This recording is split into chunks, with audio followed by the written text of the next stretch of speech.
दी बाजार बनायो राशिद बाबा गुलेड़ा शटायो शहर के सजायो वाला राशिद बाबा आयो गुलेड़ा शटायो शहर के सजायो वाला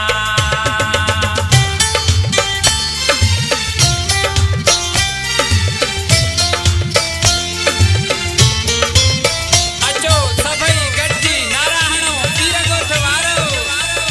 टिडी टिडी टिडी टिडी सोनो मुर्शिद राशिद शाह बाबा पुजी वयो आ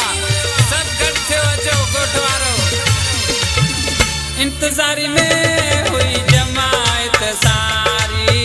दीदार साथी वही अब हारी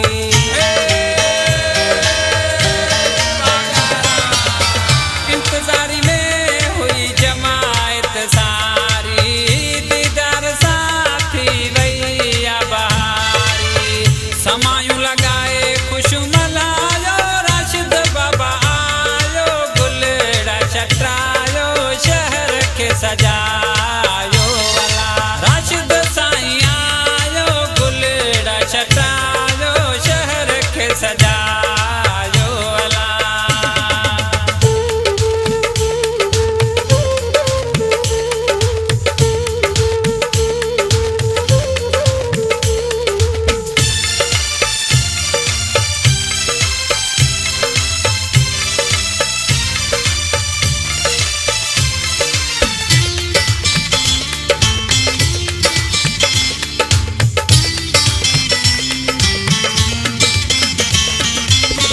शाहिद चे